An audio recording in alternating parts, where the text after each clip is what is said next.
I've got a really chesty cough. Oh, that's no good, is it? Oh, well, just as well the season's over, really. You'll soldier on though. I've got a cough from St. Christopher's the night of the victory. Or not the night of the victory, but the night out since. The night before the victory, yeah. So that's what she would have wanted. Yeah, very much so, I think. So yeah, I thought, Jimmy, just to explain to Goose before we went on air, as it were, agenda. First thing on the agenda, and we can get this out of the way now. What do you have for your tea? Go. What did I have for my tea? What for your tea, Jimmy? I had pesto pasta, classic. Classic, yeah, it's a classic. It was a funny one. I had a small lunch and then I got home early, so I was eating at about 4:00.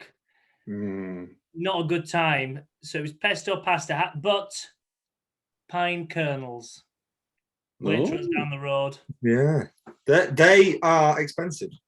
They are. Yeah. You eating at that time reminds me of when I used to go around to yours, and we used to eat quite early. Much earlier, I remember. Off the B5. Yeah. Played a bit of Tiger Woods on the Wii. Yeah. What time do Bernard and Christine like to eat, Steve? A bit later. 7, 8-ish. Okay, yeah, not too late then. Yeah, I mean, we're not Spanish or anything. Yeah. No. What about you, Goose? What did you have? What did you have for Goosey? I had scampi. Scampi? What with? Well, with poisonous amounts of tartar sauce, of course. Yeah, good. Yeah. What about you, Stevie? I made a chicken chow mein. Oh, very nice. Very nice. I was downstairs cooling down in the wok. I watched some telly, and then here we are. There it is. Well, I think that was good. Other items on the agenda, Steve? Yeah, I'm just running through the Goose. Yeah. I thought we're going to break down for the viewers as well. We're just going to break down sort of our end of season review. So welcome everyone to the end of season review. Being 2 parts this, because rather neatly we had a season of 2 halves in terms of sort of when the fixtures landed and sort of start getting into the season, the first 4 fixtures, and then the back 5, very quick succession, and sort of contrasting fortunes across both of them. So in this part, we're going to cover up that pre-season, 4 matches to talk about today. So versus the Paddington Rabbits, versus London Fields, versus Hendricks, and then versus the Hobgoblin Nomads. Thought it was worth starting just with a bit of pre-season, because we started pre-season quite early this year. Started February, and do we feel that was good for us, or was there an element perhaps of being burnt out when we started the season? Yeah, well, I think with a lot of the raw talent that the Chumps have, you've always got to be wary of overcoaching players, and you got to let the natural talent shine through. So I think there is that risk, but I'm a traditionalist, and I think that the more cricket you can get played in 12 months, the better, really. And I think we should probably be looking to start around the same time again. As soon as we can bear the cold, I think we should get back into possibly before. Or before, for that matter, yeah.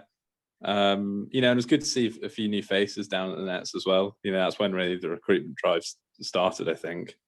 I can remember a few nights in Maida Vale with Thickness and Charlie Palmer making their appearances. Yeah, it gave us an opportunity to scout them out and see where they would fit into the order. I think Steve, that you're absolutely right. I think pre-season was very valuable, but equally, we're a team that really, really thrive on the occasion. Do you know what I mean? Yeah, we rise to it. We rise to the occasion. We're big game players. I think we can. Big game players. Chasing team, and we play Stevie ball cricket. It's chump ball. It's chump ball. I've never liked that term. It's not an individual thing. It's a team game, as I always say. Cricket is a team game with individual battles within it. Cricket is a game of teams. Two teams are playing. Cricket is a game, yeah. And you cannot replicate that raw intensity, fear, adrenaline in the nets. And I think that while the nets were very valuable in getting us to a certain level, we've got the players now, and we know that through the season that we can just bank on rising to the occasion. One thing I would add though about sort of certainly with our net regime is it does give us a lot of vitamin N, which is essential to a successful season. You can't underestimate the importance of vitamin N. Vitamin N. So Nando's, that's important, and we can't lose sight of that. And we don't want to over practice. We know that. The good friend of the pod and of the Chumps, Johnny Bairstow, was on a podcast talking about how he doesn't like to over practice, and that really, I think we all saw ourselves and the Chumps in that. Yeah. I think one of you mentioned there it was a good opportunity to get eyeballs on new players to see where they would fit in, but being Chumps to the core, those new players, I think in particular Ollie Thickness didn't really show all that much. I think they kept their cards close to their chest. It was a long time to actually see Ollie Thickness rev a ball in anger. I think he was bowling sort of military mediums for the first half of, or at least the majority of the pre-season nets. And little did we know we were being chumped at that very moment. Yeah. So it was interesting.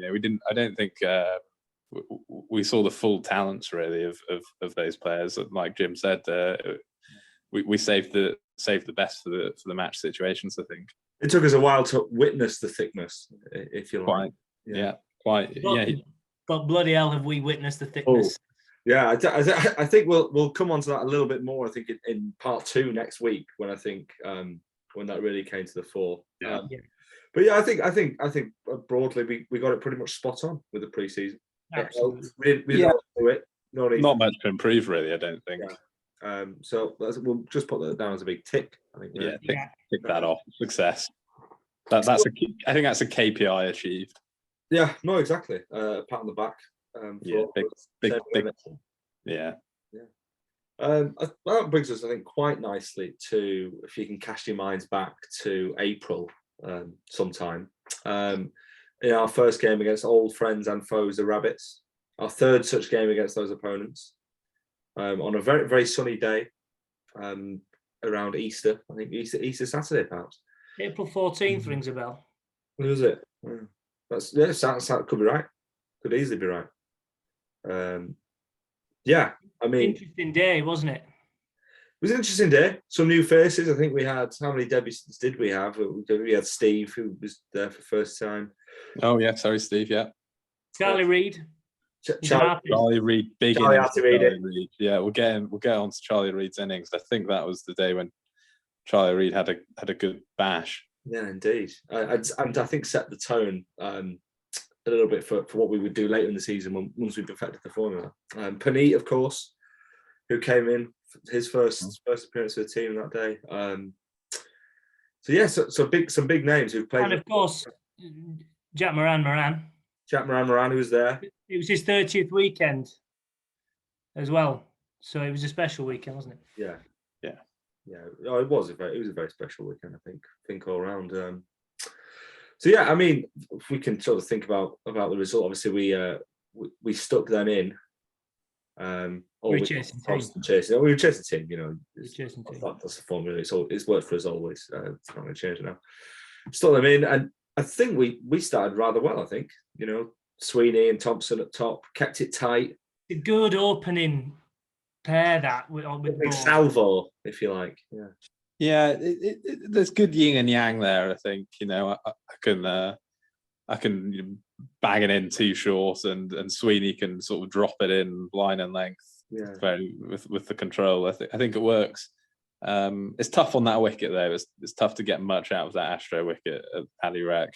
It's a tough wicket. I think it's one of those where the conditions are a great leveler, sort of prevents our usual abilities from coming to the floor, maybe elevates them slightly, so sort of met in the middle a little, and of course that day I think they were 50 odd after 10 overs for no wicket, and we made the terrible mistake of getting one of them out. What an interesting occasion when taking a wicket goes against you, because they had big, not for the first time or the last time, I'll say that this season. We've had a few, but That was obviously a mistake, and we've learned from that at times later on in the season. Yeah, I think we have learned from that. Take fewer wickets sometimes. Yeah. I personally subscribe to that personally. I don't think I've really fallen foul of that rule. You're a bastion for that rule. Keep it tight, but God help you, don't get anyone out. Make sure it's missing the stumps. Yeah. Ideally, missing everything. That's the only way you can get any certainty in this game. Yeah. Miss the stump. I think a mantra that we really subscribed to in the latter half of the season was the short ball's a good ball. Short ball is a good ball. And looking back on it now, I think we probably learnt that lesson on that Astro wicket at the Paddy Rec. If I'm not mistaken, he was bowled as well, that wicket we got. I think he skied it up in the air. I mean, we can check the footage, and he was. We can check the footage. Yeah. Jack Moran caught him at point. Oh, did he? Okay. Well, my mistake. But in any case, a short ball's a good ball, and I think Steve took the wicket, and then the next 3 balls were probably dispatched into the trees for 6 runs. So. That was it. Yeah. It was a real interesting 3 or 4 minutes of cricket. the elation of a wicket, and then in marches a big Aussie and tonks the next 3 balls for 6. It was took the wind out of our sails. Yeah, I think we longed for the sedate nature of the opening 10 overs at that point. Not a great deal had happened. I have remembered the highlight of that match, actually, or certainly of their innings, was the opener who stayed in right until the final over. He's never got a century. He thought he was very close. He was actually only about 80, and he ran himself out, and we rejoiced. Well, he ran himself out, or did we run him out off the last ball of the innings? We ran him out.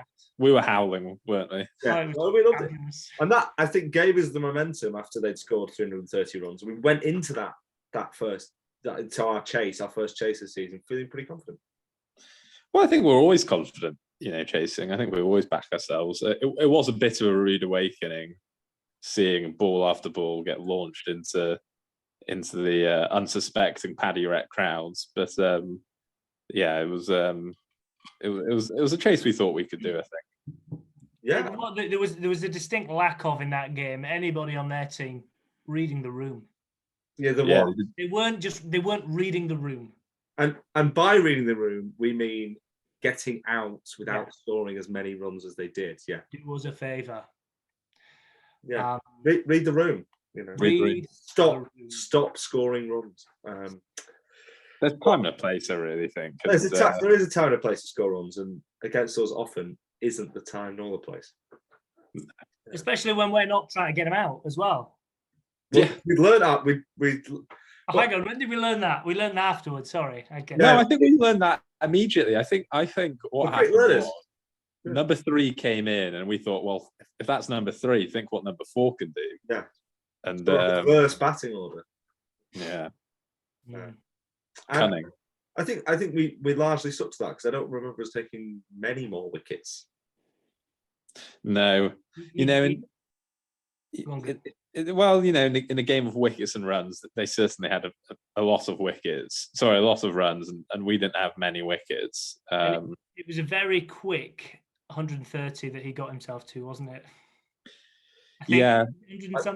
I've no idea, but he didn't read the room. He didn't read the room, and rumour has it that he hasn't played all that much more cricket for the Rabbits since. I don't know, he certainly wasn't there I don't want to preempt ourselves in part 2 of the season review, but he wasn't there in the second game of the season, in the return leg, so to speak. Yeah. I wonder. We got them back to our place in Wimbledon where none of us lived. Exactly. We got them back to the home turf in Wimbledon, around Jimmy's neighbourhood. But still half-hour cycle from me as well. Yeah, still half-hour cycle. But he wasn't there. So, I wonder if either... Well, I suspect... If we put the willies up him, as it were. Yeah, we put the willies up him, exactly. He saw that we beat the Taverners, and he saw that we'd had a close game. Well, we beat Strong Room, and had a close game with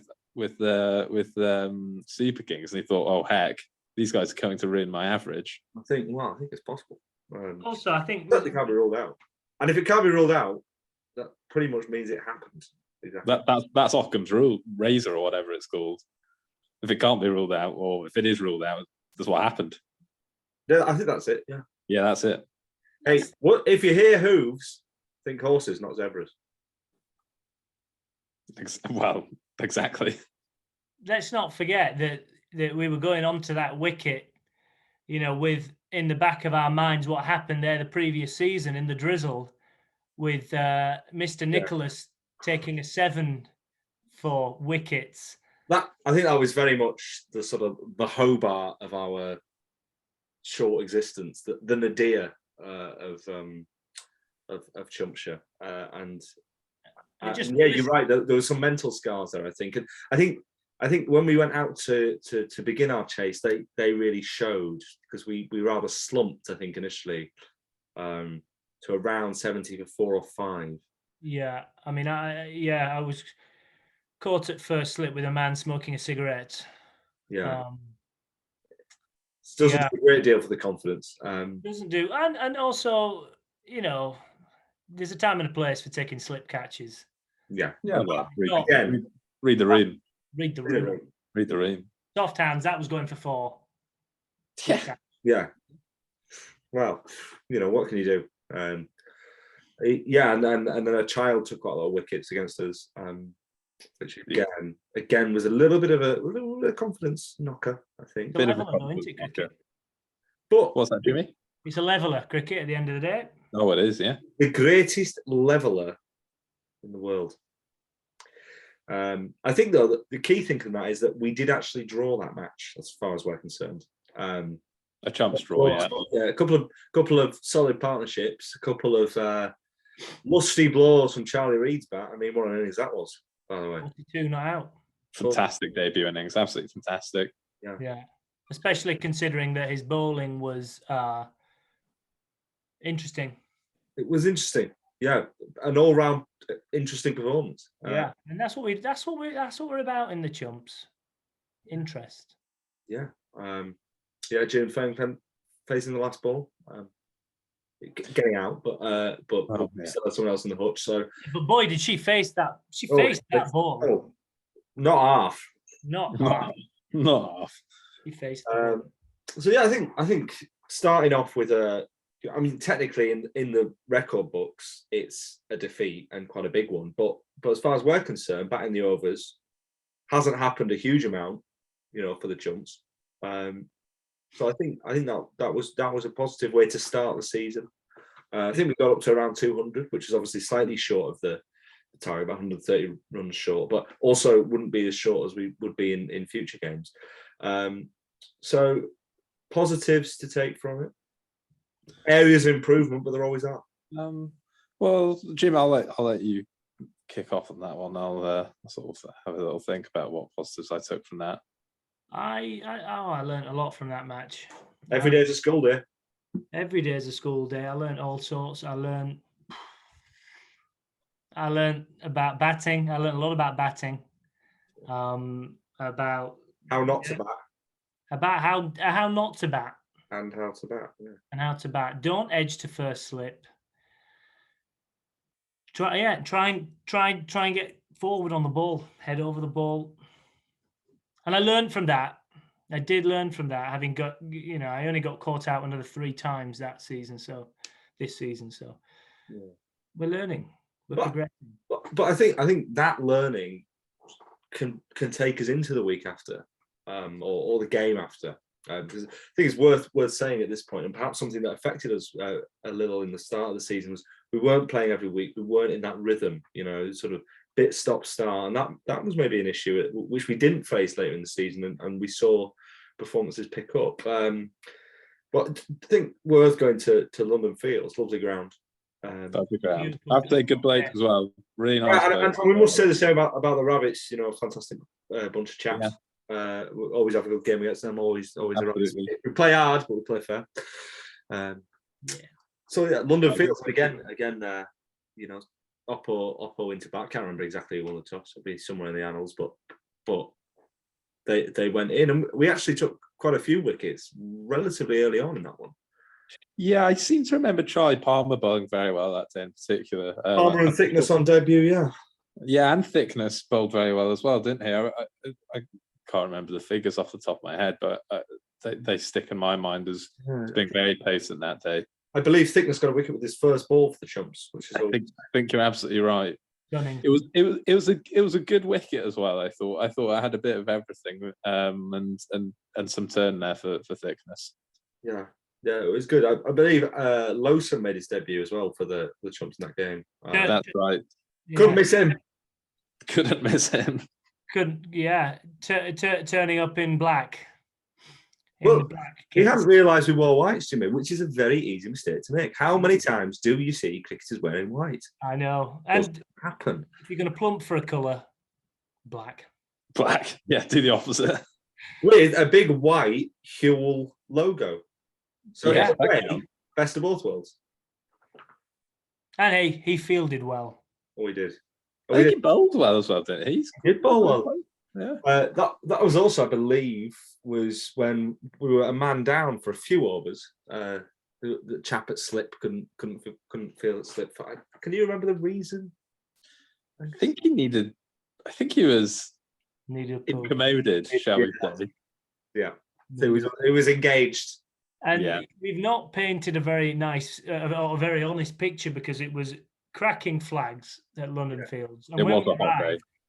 Oh, the picnickers were on the pitch and there was a good ushering. And genuinely, it felt like an amphitheatre around the pitch of 800 plus supporters. At least. To watch the cricket. And I think they were all watching us. They were all watching the Chumps. And yeah, I think that was one of those where actually on this occasion, and this is where, the more you play, the more you learn these lessons. That was an occasion where taking wickets helped for a while. And it was actually the stopping taking wickets, conversely, which meant that they scored rather too many runs. Well, get my head around that. Yeah. Funny old game, isn't it? That's one of the things, that's one of the great mysteries, I think. But we're chasing team, and I think part of that is that towards the end of our bowling innings, we all, I think, start getting into the batting mindset. And, I think it maybe it's a flaw, or maybe it's just inherent in the type of game we play. We're a chasing team, and the last 5, 10, 15, perhaps even 20 overs of their innings, we start turning our mind to the bat. We start thinking, let's get forward. Let's play confidently. Let's assert ourselves at the crease. Let's call loud and clear. And I think sometimes that can mean that the fielding can slip a little, and batting teams can get away with us a bit. But like I say, I think it's part of the type of game we play. It's part and parcel of Chumpball, really. At the end of the day, there's some tired legs out there sometimes. Often, and it was a Sunday game as well. I don't know whether that necessarily suits our game best. It was a Sunday game. That's up for debate as well. Yeah, some of these teams which I feel are maybe just a touch older than us, a touch more established. I suspect the average age of London Fields was maybe a couple of years older than us. They're maybe sort of in their 30s. I think that favours Sunday match play. I think for Friday, Saturday, it can take it out of you. It can take it out. Yeah. I think that's a theme we'll return to slightly later in the podcast. But I do think if we come on to the chase, because again another very, very creditable chase. And unlike many of our chases previously, a good opening partnership. Jim Harris with his at that point highest score. I opened, did I? You did, yeah. I remember getting some runs. Yeah, I believe 44.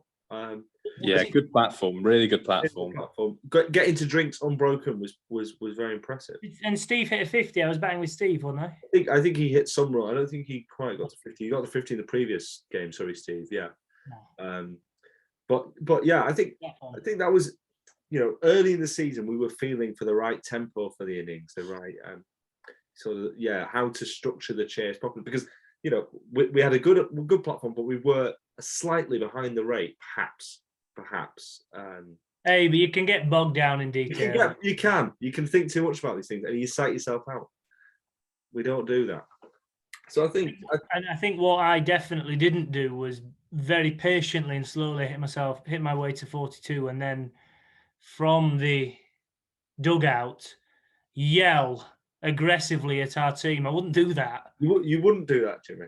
I wouldn't do that. It was very encouraging chance of swing the bat. Yeah. That was a tough day, wasn't it, Goose? We were there for a long time out in the middle, you and I. Yeah, I remember we had a really good partnership there, Stevie, and you know it was good, I think, for both of us to contribute on a personal level. You know, we feel the weight of being an SLT. We have to lead by example, I think. So I think it was good early on in the season for both of us to get some runs under our belts.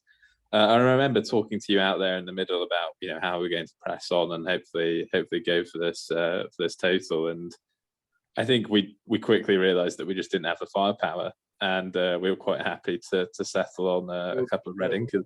Just bat, and the thing is, you don't know what's going to happen. You throw your wickets away, you've definitely lost. You stay in. Who knows? You know, you need 70 off the last over. It's not impossible. It can happen. Strange things have happened. And I think there's something to be said for just time at the crease. I completely agree. You know, I think something that we realised later on in the season, that if we can basically get to drinks with a lot of wickets in hand, regardless of what the total is, we have the firepower down in the order. And maybe London Fields, we just didn't back up lower order. We could have, I think. We get to drinks, assess the situation, and press on from there. And maybe we just didn't back ourselves quite as much as we needed to. But that's something we learned from that. And again, another situation which hasn't happened very often for the Chumps, of batting the overs. Yeah. And that, again, like I say, it was a good couple of Reading, because I think SLT did themselves proud that day. Yeah, I think well over 100 runs between 120 runs, I think. Pats on the back all around. So an average of 120 across the three. Yeah. I did overhear one of them make the mistake as I was going out to bat of questioning my choice of shorts and belts. And I think that was a red rag to a chump. You don't want your pants falling down, do they? You absolutely do not want your pants falling down. That will affect the ability to amble singles. Yeah, exactly. A key part of our armory. And again, another technical defeat, but something. A Chump draw. Yeah. And then we come to Hendricks. I'll have to keep my lips sealed here. I was unavailable for this one, I'm afraid. Angus, for the second time, missing due to work commitments. Well, I didn't miss the other Hendricks game, or maybe you did miss the infamous Mr. Nicholas. I did. Tornado. I did. Yeah, no, you're right. But this one I was on. I was fulfilling an overseas contract, and which is everything that is wrong with the modern game, as we know. But perhaps a discussion for another day. Jimmy, you've not been keeping up to date with the spreadsheet, had you? So you were down a scorer, which was good. It was good to have a 12-man. Yeah, I showed up foolishly, assuming that I would resume position opening the bat. And when and I respect you for it, Steve, took me to one side and said, "Look, listen, full squad today, Jim.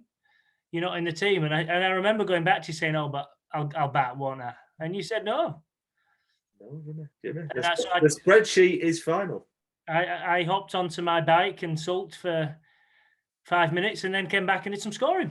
Yeah, and scored and was able to see what was quite a lively pitch. But again, I think we can take huge amounts of positives. That was the first time, I believe, and someone may correct me, that the Chumps have taken all 10 wickets in an innings. We took catches, 2 direct hits for runouts. Catches behind the wicket. Just around excellence. I think. I'm not quite sure what it says about Angus, our opening bowler, and James Harris, a bowler in the team, that our best bowling performance was when neither of us were bowling. Well, Jim, as discussed, taking wickets really can be the enemy of Chump game plans. So yeah, and they always say don't judge a pitch until both sides have batted, and boy, was that true. Was that ever true? I mean, yeah, chasing 130. We were speaking almost live to Angus, who was in somewhere. Yeah. Well, somewhere not here, basically. Yeah, you know me, fellas. Cut me and I bleed Chump, and it really pained me to miss this game. And so, yeah, I was doing my best to follow on the live feed, and for a moment, I was seeing all this excitement about how well we bowled and how well we fielded.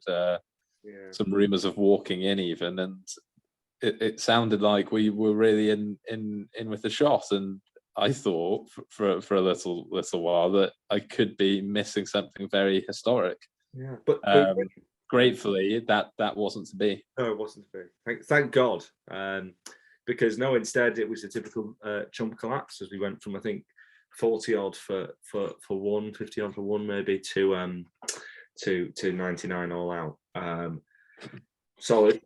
That's a real collapse. So 50 for one. It sounds like we had a bit of a platform there. So who talk me through that? Who opened? I think it was George Yang, Taco Chowdhury, I think, out there. Good combo. Yeah, good combo. Yeah, Chump servants, those boys. Yeah. They are. But yeah, then unfortunately a steady flow of wickets really. But again, steady flow of Chumps waddling back to them. Yeah, as immortalised forever on TikTok. I think also, but again, we take positives where we can. That was debuts for George Tunnicliffe again, playing later on in the season. Big player. Rory Biffo Cooper. Who made his debut in that game as well. Boy. And more of him later, I think. Yeah. Some foreshadowing for our viewers. Big things to come. What was fabulous about that was the grins on the faces of all the batsmen returning to the dugout, having slowly realising we cannot up in the air. We cannot lose this. Oh heck, we're gonna lose. We're gonna lose it. Joy. Palmer in particular. Well, I think it just goes to show what a tremendous time we're having, even when we weren't winning, because we enjoy learning. And did we ever learn things that day? It's a curve, Steve. Every day's a school day. I think to be honest, we got so comfortable with losing that for a long time we didn't care. I mean, maybe we don't care. We still don't care. We got good at losing. We got really good at losing. I think we got a little bit too good at losing. That was really good. I think we got so good at losing that, in fact, it started to annoy some people. But we lost it in all kinds of fashion. Yeah, we're losing anyway. That was one of the strangest losses we'd had, because we should have won, which is the first time that had ever happened. Having bowled them out for a very modest total to then crawl our way to well under par. But runs for Sweeney. Well, I think that's a job well chumped, finding a way to lose the game. Actually defeat for the jaws of victory, that really is. Exactly. But I think when it comes to losing, that brings us on to the game against Nomads, which, well, I think we can surface there was possibly the most chastening defeat of our time at Chumpshire, conceding 311, including 152 not out from a man who was playing shots behind his back, and then collapsing to 130 all out. That was tough to take. Was that at Hilly Fields? Hilly Fields. Yeah. Who was that again? The Hobgoblin Nomads. Hobgoblin Nomads. A rather splendid tea, which was the highlight of the day for, I think, most of us. They did. Oh, and yeah, that was the first time we played them, hasn't it? Yeah, I liked them. They were a good bunch. They put on a good tea. Yeah. And they did absolutely hammer us, but I felt no malice in their hammering. No, there were some tired heads out there, I think. There were a couple of tired heads. I think somebody had a few pints the night before, potentially. I think if those who follow the Chumps closely will know who we're talking about, and those individuals. We'll keep that for the diehards. But there was, again, a Sunday game. It's tough. Harris, of course, not there again. God knows where. It was a tough time. That was during the ACL rehab, which was a very tough time. But that's all done and dusted now, though, isn't it, Jimmy? Yeah, right as rain. Took myself over to Mexico for 4 weeks of rehab, and those guys out there, they know their cricket. They know their knees more than anything, Jim. Boy, do they know their cricket. They know their knees. They know the knees and they know the cricket. Rehab with Miguel and Rodriguez and the rest, and the rest.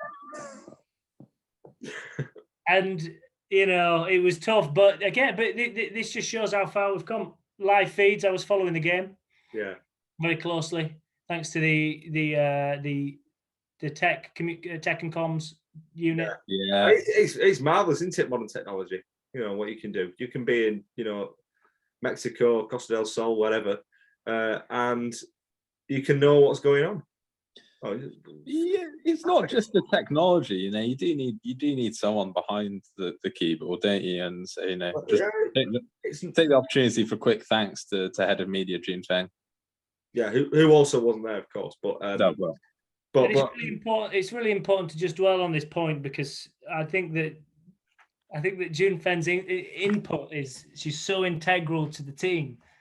Indeed. Unquestionably integral to the team, but in a way that might not be evident for some of our viewers. Well, I think the sort of best example I can give of this was against London Fields when batting at number 4, I advanced well out of my ground, missed it. At which point the keeper brought the stumps. Now, ordinarily for a normal umpire, they would raise the finger out. Captain goes back, we're in trouble. But because of the head of media duties, obviously, June Feng at Square Leg wasn't paying any attention whatsoever, and therefore we weren't giving out, and that was a tremendous advantage. So there's huge advantage, and not only to put her media duties as a top priority there, but also to have the wherewithal to film and then to refuse to show the footage to the team. Yeah, I think that was a job well done. That's game awareness. That's what that is. That is game awareness. That is game awareness. Knowing the situation and that was game awareness. That was game awareness. The whole thing was a beautiful demonstration of game awareness. It was a great vignette. Steve's miles out of his ground. They go up cock a hoop, pleased as punch. June, just blank expression, nonplussed. Yeah. And, they were beside themselves. Surely that's out. Umpire's not giving it. Far be it from me to go against the decision of the on-field umpire. That's very much, and that, the respect for the umpire's decision was something that sadly didn't prevail. I know we'll come on to this next week in our second to last game when we were playing at Rains Park, when on the final, well, anyway, I won't spoil it. Cool. We were betrayed, I think, by some poor umpiring. Oh, yeah. Well, we'll get onto that, I'm sure. But I think so part one of the season, then we go through those games. What from the Rabbits we learned: wickets not all the be all and end all. Overrated. Short ball's a good ball. Short ball's a good ball. The rest of that. London Field. It's house at first slip. Sorry. Yeah. You're not bitter. I'm not bitter. Shit out. Yeah. Read the room. Read the room. That's another thing. Read the room. Key thing. London Fields we learned just back. Just back to a platform. Set ourselves. We'll put ourselves in a good position. And also, we mocked Jim, or rather, we weren't very happy with Jim when he told us to swing the bat. But in retrospect, maybe we should have swung the bat. Well, I mean, I'm going to only speak for myself here, but I didn't care what Jim said. Right. For two reasons. One, I was trying my damn best, but I just couldn't get it away. Well, I was also. And two, because of his innings, we were so far behind the rates, there was no chance that even had I swung the bat to great effect, which I didn't do, that we would have chased it down anyway. So I felt it was cathartic for Harris on the sideline to be bellowing obscenities. And that's fine. Whatever people enjoy doing at the time is very much part of the Chump philosophy. And I think you've got to remember that it's an important part of the Chumpshire philosophy to be as much of an inconvenience to your team and the opposing team when you're in the dugout waiting to bat. Crucially, as emphasised by a habit we really perfected later on in the season, was every time a fielder gets the ball to scream, "Head on! Head on!" which I think everyone enjoyed. And when we're fielding as well, if there's chance of a run out, shout both ends in the same utterance. Bowlers keepers end. Yeah. Yeah. And then whichever end it goes to, throw your arms up in the air. Yeah. and drop it, obviously, and not paying attention.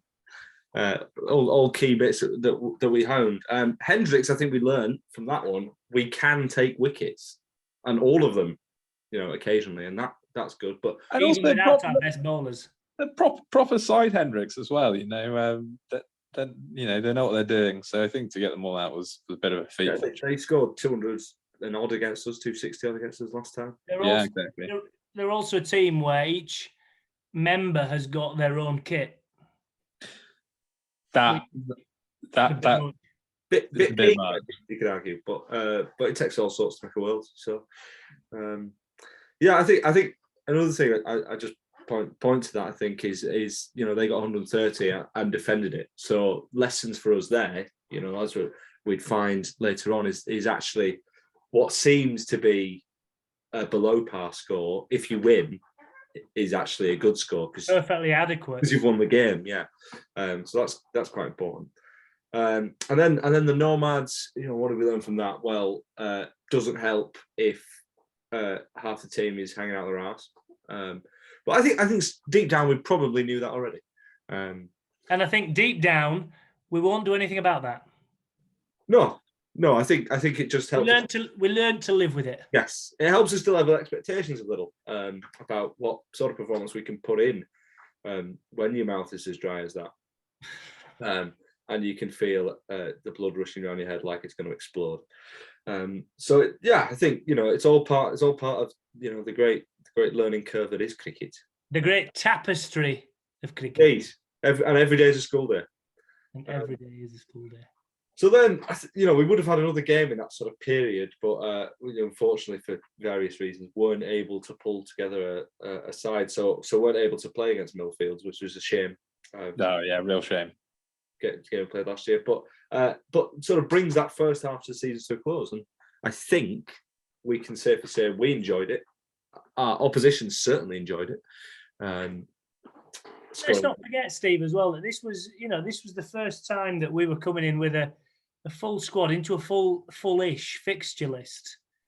In many ways, it was uncharted territory for the Chumps. In many I ways, think that's a win in itself, Jim. Really, the fact we rocked up to those games is a victory. The fact we bothered to turn up, frankly, they should consider themselves lucky. Too right. Yeah, you could say that again. Yeah. Take care. Yeah, take care. You take care. It was fantastic. And, everything happens for a reason. You are shaped by all of your experiences in life. And without that, what was a tricky start to the season in terms of results? Do we have what was a stellar end to the season in terms of results? I don't know. I think so. No. I think we can see all the ingredients there for our successes later on. Yeah. The cocktail that is Chumpshire cricket. Yeah. Exactly. Yeah. A real cocktail. They're scars, but they're scars that make you look cool. Sort of thing. I think they call it post-traumatic growth. That's what they call it. Do they? Is that what they call it at boarding school, Goose?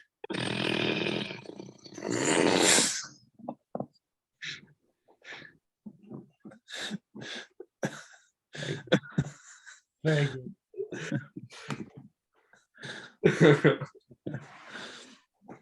Excellent. So, I'm not really sure how to finish it. I think, I suppose, go out to the viewers and listeners of this podcast. We will be subscribe. Leave a comment below the line, whatever that means. Ask us a question for next week. Feel free to ask us questions next week. We may bother to answer if they're any good.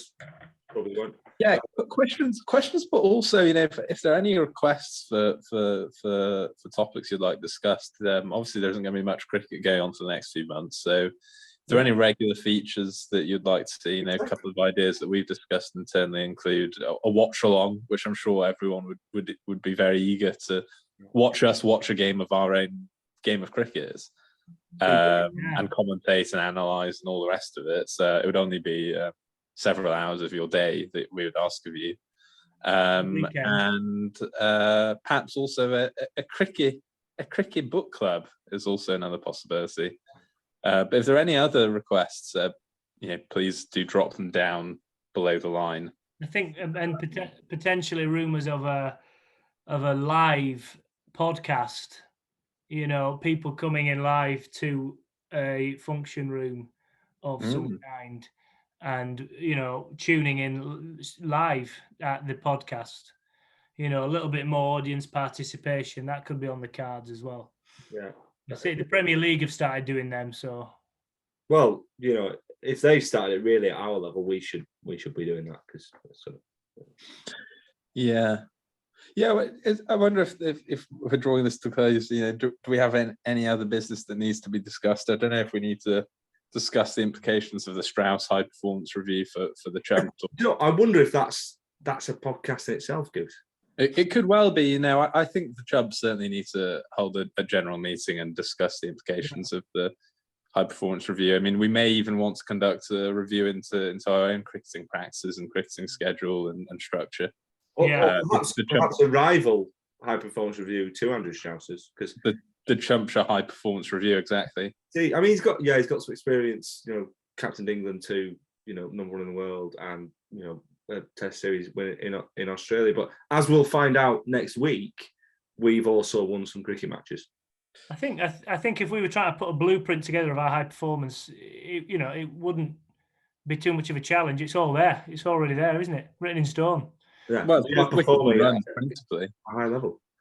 It's wicked. It's a good performance. Right through to the young ones as well. It's in the fabric of the club. Yeah, indeed. So next week we will be reviewing the second part of the season. Fireworks. Indeed. What else is coming up on the agenda? We've got the Chumpies. We've got the Chumpies. 5th of November. So there will be a podcast the day after that, possibly, which we'll have an interesting flavour. Might be a few sore heads as we celebrate what's been a fantastic season, which we will hear all about next week. So until then, it's goodbye from me. It's goodbye from me. And you take care.